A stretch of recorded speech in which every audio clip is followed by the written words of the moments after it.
Il est 18h, soyez les bienvenus dans cette édition du lundi 29 août. Et on ouvre ce journal avec la conférence de presse de rentrée du rectorat. Une rentrée sous tension avec la question du manque de personnel. Katia Béguin est la nouvelle rectrice des Pays de la Loire. Elle a pris ses fonctions au début de l'été. Elle fait le point avec nous. Après 2 rentrées particulièrement compliquées, rythmées par le Covid, c'est plutôt sereinement que les services du rectorat envisagent cette rentrée 2022-2023. Le nombre d'enseignants, leur recrutement était notamment au cœur des préoccupations. L'appel à la liste complémentaire dans le premier degré a permis de réguler la situation. On a fait appel à hauteur d'une 60aine de personnes aux listes complémentaires. Donc je rappelle que les listes complémentaires sont les personnes qui ont réussi le concours, qui sont en dessous légèrement donc, du seuil qu'on a mis pour les admis et qui sont toujours dans les concours prévus pour remplacer justement les personnels qui seraient défaillants. Donc à hauteur de 60, c'est quelque chose de tout à fait raisonnable pour le premier degré.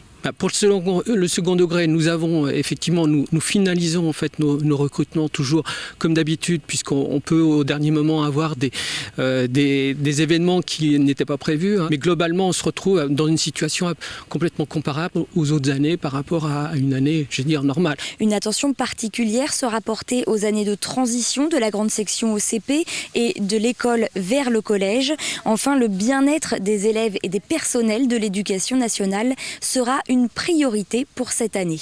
Leur bien-être dans l'école, donc dans l'école au sens large, les collèges et les lycées, donc avec une priorité à la lutte contre le harcèlement, leur bien-être psychique, leur bien-être physique, avec là aussi un accent qui est mis de façon générale sur l'activité physique, et puis leur bien-être dans l'école, c'est-à-dire le respect des uns des autres, le fait de vivre dans le cadre protecteur de la laïcité pour tous et de bien comprendre ce que ça implique.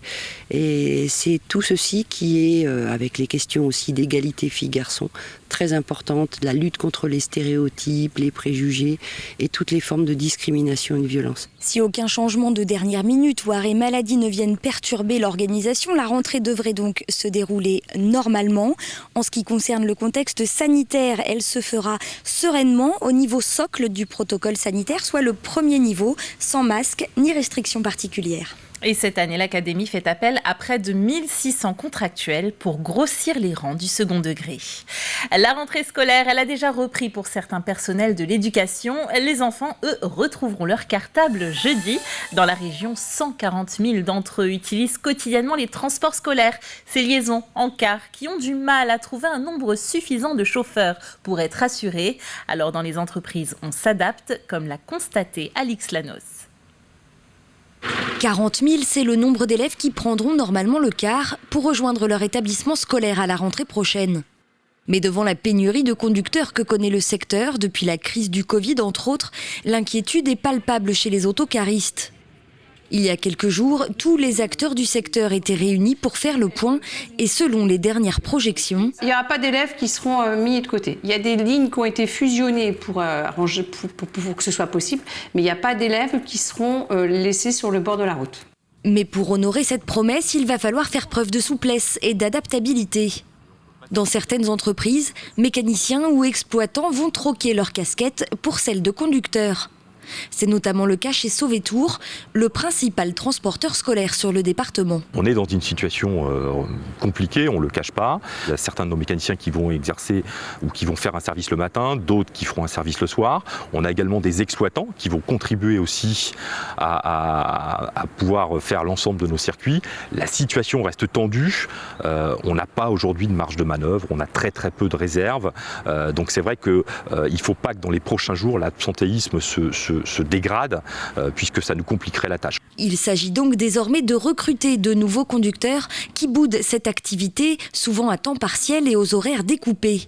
La région et la Fédération nationale des transports de voyageurs se penchent sur le moyen de rendre le métier plus attractif. Au-delà d'une revalorisation sur le plan des rémunérations, il y a aussi du travail qui peut être fait ou qui va être à l'étude sur des réenchaînements de circuits pour augmenter les volumes horaires des salariés, ce qui permettrait de proposer des contrats de travail avec des horaires plus importants.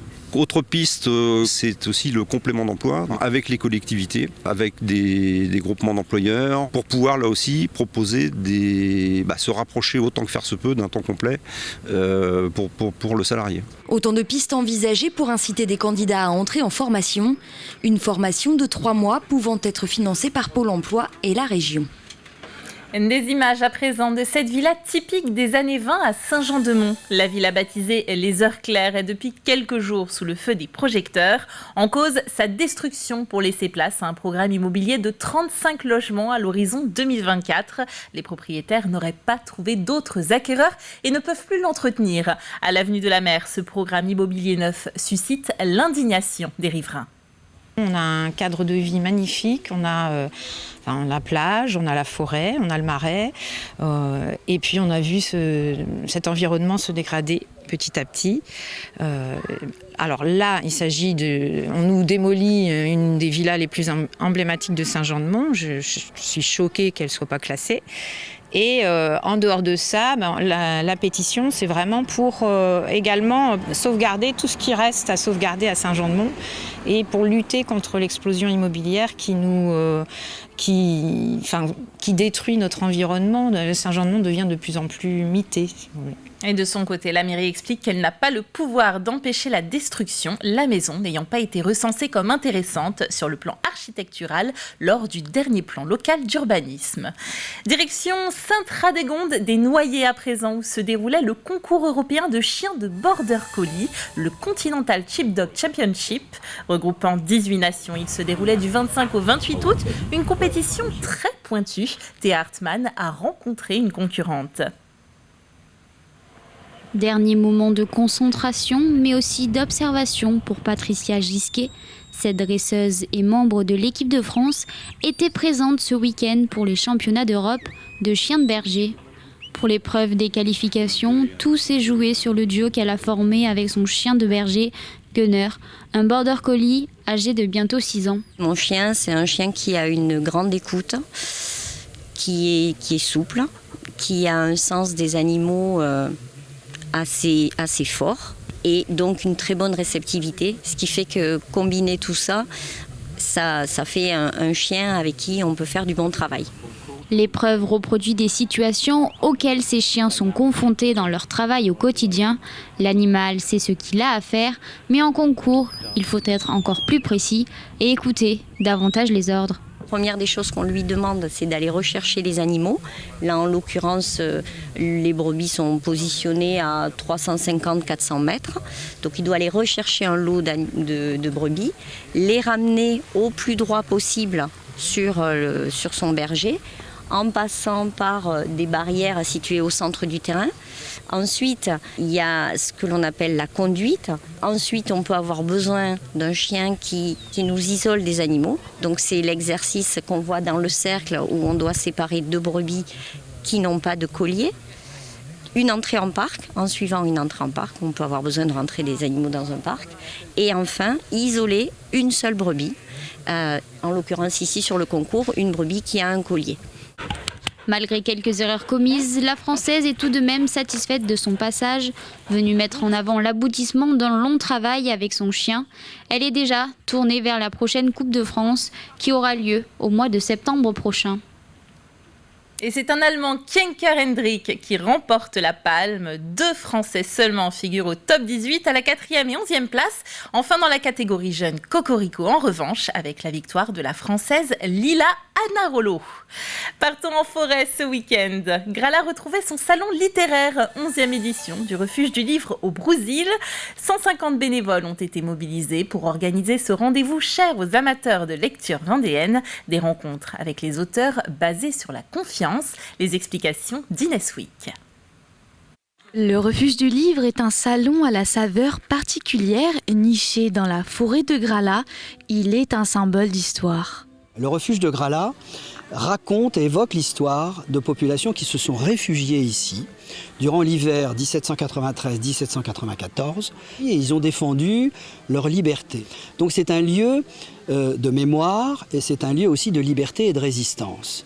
Et le livre, d'une certaine manière, à bien des égards, est un support de liberté et de résistance. Le salon est basé sur la confiance, une valeur phare de l'événement. Les lecteurs, les visiteurs, s'ils sont intéressés par un livre, ils prennent le livre, ils en parlent avec l'auteur, ils demandent à l'auteur de le dédicacer, l'auteur le dédicace, et puis ils prennent le livre. Il n'y a pas de lien marchand avec l'auteur. Et c'est en sortant que, spontanément, ils déclarent qu'ils ont pris ce livre et ils le payent. Ils pourraient partir en courant et en le volant. Ça n'est jamais arrivé. Les visiteurs se baladent d'un stand à l'autre. Certains cherchent le livre de la rentrée, d'autres à rencontrer leur auteur favori. C'est un réel lieu d'échange. Vous savez, quand on se retrouve écrivain dans une librairie en dédicace, il y a toujours un mur, le mur des livres, et puis aussi on est dans un lieu prestigieux, culture, quelquefois qui peut empêcher le dialogue. Là, on se retrouve, on est tous à la même hauteur, à taille humaine, et c'est un vrai grand moment. Le refuge du livre, c'est aussi des heureuses surprises, notamment pour le lauréat du prix Charette. J'ai eu plaisir à écrire tout ça, et puis je l'ai écrit d'abord pour mes petits-enfants. Je vis l'instant avec beaucoup de bonheur. Je n'avais jamais assisté à des rendez-vous littéraires. Pour moi, c'est merveilleux. Je n'y croyais absolument pas. Donc voilà, j'ai été absolument ému, presque aux larmes, parce que mon histoire, c'est l'histoire de ma vie. Finalement, dans ce lieu d'histoire et d'échange, toute la famille y trouve son bonheur. Et c'est là-dessus que s'achève cette édition. Merci de l'avoir suivi. Le retour de l'actualité fraîche, ce sera dès demain à 7h pour les Leftos en compagnie de Caroline Tronche dans la matinale. Quant à moi, j'aurai le plaisir de vous retrouver ici même à 12h30 pour un tout nouveau journal. À bientôt.